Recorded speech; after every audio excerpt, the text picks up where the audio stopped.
Imagine you wanted to make a sphere out of flat foam.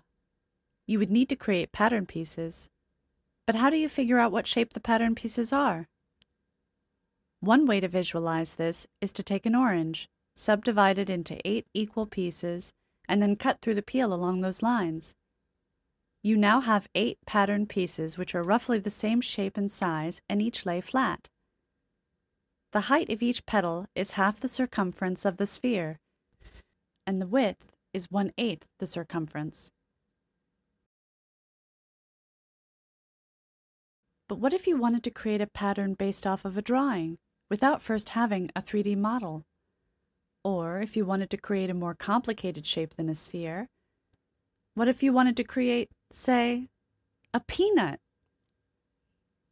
To find out, we traveled to New Orleans to talk with Patrick Vernon. Hi, I'm Patrick Vernon. I'm a professor of mathematics at Xavier University, and I'm also Alex's brother. Okay, so we have our shape that we're going to try and make in 3D. So, Patrick, where should we start? Alright, so like you were saying, this is what you might call like a rotational solid or a solid of revolution. So you're imagining you're taking this, let's call this maybe like a silhouette or a shadow, because if you were holding up the final product, it would cast a shadow that would look like this. And you're taking this edge and just rotating it around 360 degrees. Right, like as if it were on like a lathe or like a potter's wheel. So then if you take any cross section, like let's say this one, when you turn it around, it's going to be a circle. Okay. So at any given height, you're going to have a circle. So the first thing we need to do is figure out if we were to cut off a strip of this actual 3D object and pull it straight, how long would it be? So looking at it head on, it looks like it's this long. But actually when we wrap it around, it's going to be this long. So we need to figure out that arc length for start. Great. How do you want to figure that out for this example? I'm just going to take some of this Taylor's tape, and we're going to go in centimeters, because it's easier to go in base 10. You want to help be a hand, Sarah? And what we'll do is kind of kill 2 birds with 1 stone. I'm just going to make a tick mark every, say, 3 centimeters. Yeah. All right, 1, 2, 3. And these are just used for reference. 1, 2, 3. 1, 2, 3. 1, 2, 3. And then here there's a lot of curvature, so I'm going to go every 1. 1, 1. Let's pull that. Okay, good. 1. So that's 3, and then 1, 2, 3. 1, 2, 3. 1, 2, 3. And we've got maybe another 1 centimeter. Yeah. So now we know basically the arc length. It's going to be 3, 6, 9, 12, 13, 14, 15, 18, 21, 24, 25 centimeters long. Because if we pulled this whole thing out, it would be 25 centimeters. And we get a double bonus here, because if we straighten it all out and make it into a line, now we know where on that line is going to correspond to this point, this point, this point, all of these little marked points. That's going to help us later. Yeah. 6, 9, 12, 18, 21, 24, 27. Did we say 28? I think 26. I think 26, 27. 8 times 3 is 24, 25. I'm going to call that the arc length. So now let's transfer those registration marks onto there. So 1, 2, 3. 1, 2, 3. 1, 2, 3. 3. And I'm going to come back and do the subdivision. 3, 3, 3, 3. And then 1 left over. And let's see, it's the first, second, third, fourth, fifth one. So first, second, third, fourth, fifth one. Subdivide, subdivide. That's that little part of the peanut that's kind of curved. Right. This part that doesn't really take curvature. Okay. And now, I suppose we should figure out, if this was subdivided into circles, what the radius of each of those circles would be. And viewers at home are going to notice that these line segments are not equally spaced vertically, But if you look along the edges, they're equally spaced with respect to the edge.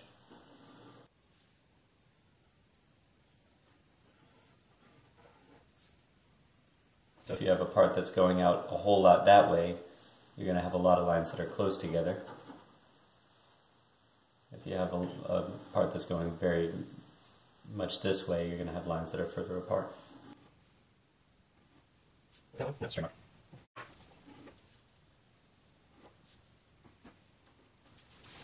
So now we sort of have our technical drawing. And we need to know, again in centimeters, the radius, or the distance from here to here would be the radius of the circle if we turned each of these slices or each of these pieces into a circle. And also, if you're wondering why we're starting at 1 inch, it's because there's a little... 1 centimeter. At 1 centimeter, at 1 unit, it's because there's a little mess right here, so I don't want to start at 0. All right, so this is 2.6. Okay. This is 4.7 or 4.8. Let's see, okay, 4.8. This is 5.1 or 2. This is 4. This is 5.5. This is 2. This is 4.3. 4.3. 4. This is 4. That's 1.4. So now, let's transfer these lengths to our straightened out perimeter.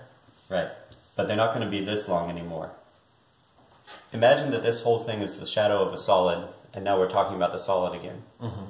In each case, we want to look at the circumference of the circle, and we're going to divide that circumference, or divide that entire solid object, into a certain number of slices.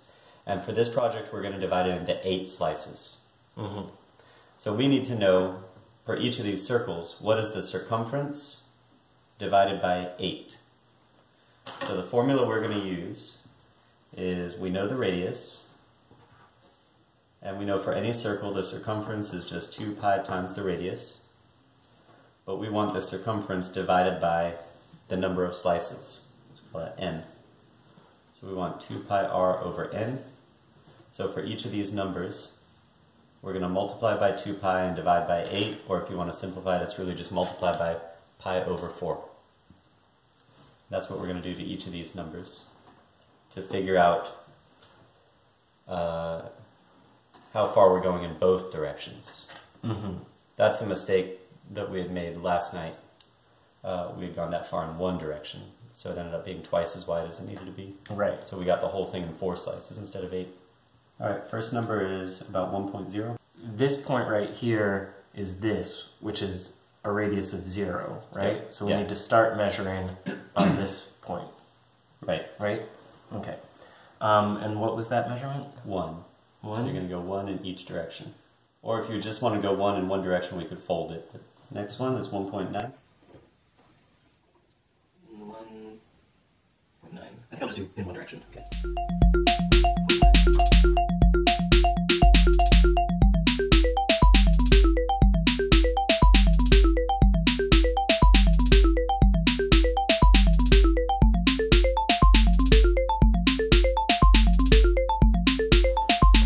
Now I should mention, if you want more accuracy, you could do more subdivisions. So we did every 3 centimeters, except where we saw a whole lot of curvature going on.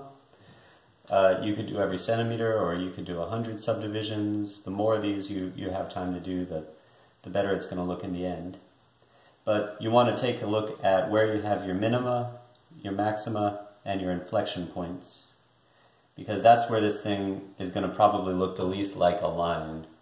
So say between here and here, if you drew something that just kind of looked like a curve, I mean, you already know the concavity of this curve. You know it's kind of getting faster and faster as you get in closer to this edge.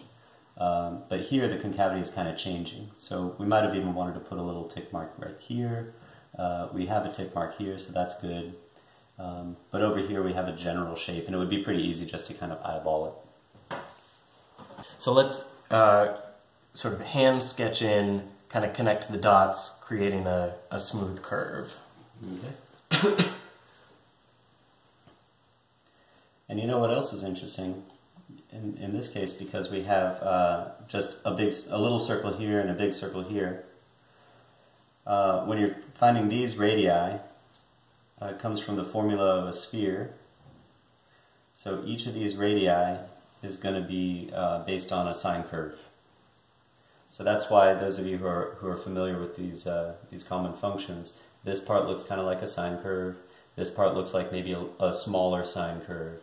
And where they come together, we had something that was also kind of circular. So maybe this could look a little bit like a sine curve. I don't know. I haven't looked at that one. So let's fold that along the line. Yeah.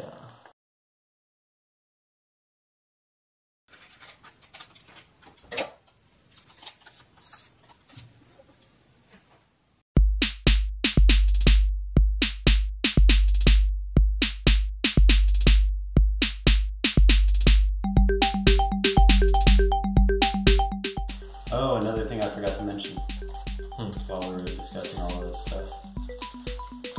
If the top and bottom are basically flat, so not like a football, but like on a sphere or any kind of smooth shape,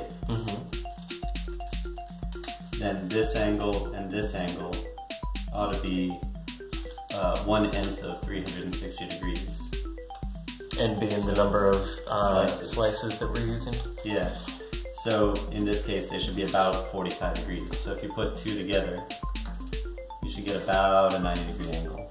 And you can see we get pretty close to that. You can kind of fudge it a little bit. But so then when you put 8 together, you've got 360. Nice.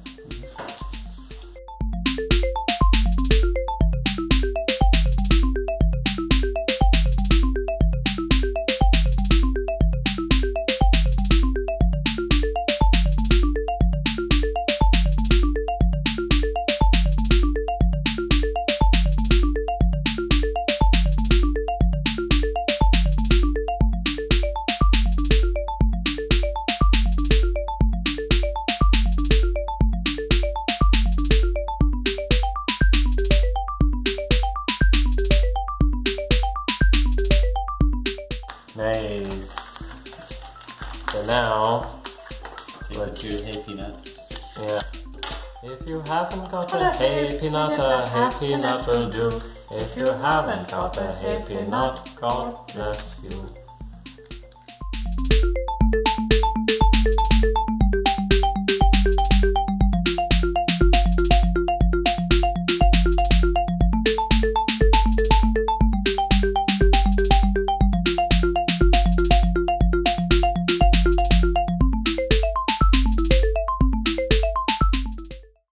And I think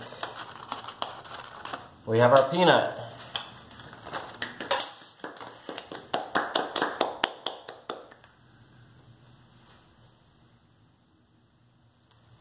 Wow, thank you very much. I'm excited to be alive. Oh boy.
peanut, peanut, peanut butter. Peanut, peanut, peanut butter. I'm a little peanut. I love being alive. Sarah, now can I do your hair? Thank you for bringing me to life. Come on, Sarah. I'm a cute little peanut. Come on, Sarah. Come on, Sarah. Sarah, come on. Could you take your hat off? Just stop. Boo-boo. We're done.